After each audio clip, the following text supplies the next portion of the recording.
was the last time you did something to help somebody and didn't ask anything in return? And didn't care what the other people tell you? And didn't mind how you look like from outside? So that's how people do when there is nothing behind. So that's actually the definition of volunteer work. So I'm really happy and proud to work as a volunteer in Junior Achievement Foundation. And tonight I would like to talk about this foundation here.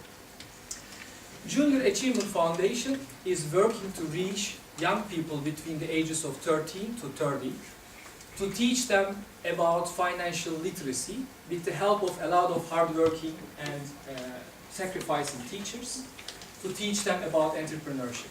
Financial literacy is about understanding how to build a company, how to run a company, and how to understand the dynamics, how to understand the finance of a company. So Junior Achievement is having several programs to make it happen. And one of these programs is I'm proud to participate that I would like to talk about. That's called Innovation Camp. It's an exciting one-day activity. It's about 8 schools, generally from high schools, and 80 students are coming together, and they are forming 10 groups.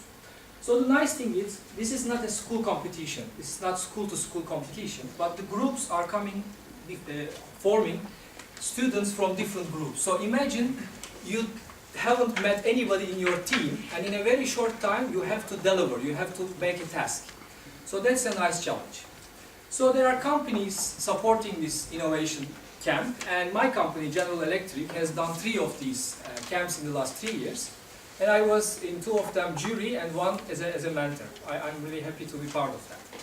So in the morning, normally the company gives a generic task to the groups and let them work until the afternoon times for a presentation. And GE's task was find a problem, bring your innovative solution, and tell us a possible company, how your company will be. Tell us this in the 3 minutes in the afternoon. And do this in the areas of healthcare, energy, or industrial internet. Without knowing anybody in the group, totally strangers, these students, believe me, are working so enthusiastically. Try to understand each other. Try to figure out the weaknesses and strengths within each other and really try to get this project out. There are different ways of doing that. Every team can do different ways. So some teams say, okay, let's internally agree who is doing what and then go with the ideas.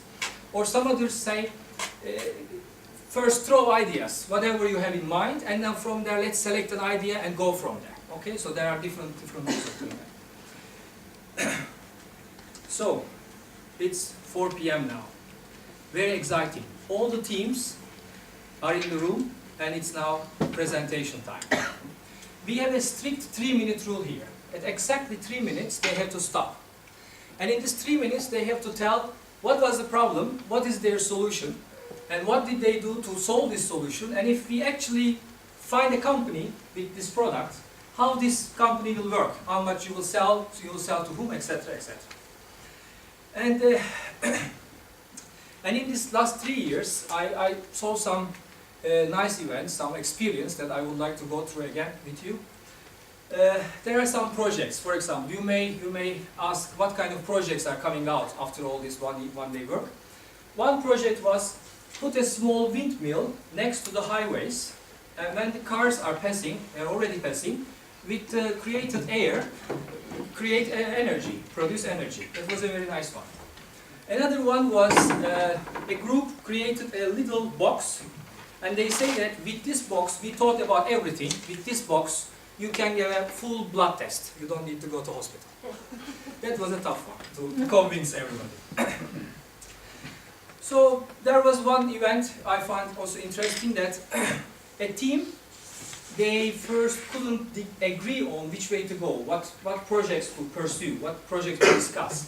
Then they change the topic and start discussing how to decide on things. You know, they are 8, hot-blooded young people. They say, okay, let's decide how to decide on things. So believe me, they spent 3 hours to decide which project they want to discuss. In the end, what happened? They didn't have enough time.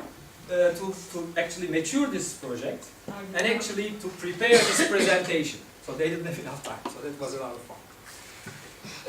So you can ask, how are they developing ideas? That's also interesting and nice to watch. I was a host in the last one, and I was listening to one group. I was wandering around from group to group, and one boy was talking. Okay, let's assume we put an X-ray generator to a plane, and when it's flying, let's throw X-ray to the streets, to all people, and then see if we can get some diagnostic stuff out of that. Okay? And you can imagine, if you think 2 minutes, this is ridiculous. You cannot just do that. It's crazy. But the nice thing is, crazy ideas can be discussed to a nice solution. So that team, in the afternoon, made a very nice, sophisticated presentation, suggesting that there can be a kiosk-like medical diagnostic device, and anybody can go in, put 20 liras, and stay there for 3 minutes, and they can give a mini checkup. So it was a very nice idea as well. So, in the end of each of these 3 events that I have been part of, it was a lot of fun, a lot of excitement in the end as well. So with the jury's points, some teams got awards, but overall, the students made a lot of friends. They really enjoyed the time. They really fight with each other as well. That was also emotional. So I believe that this camp is really preparing them to next years to be an innovation person or to be an entrepreneur.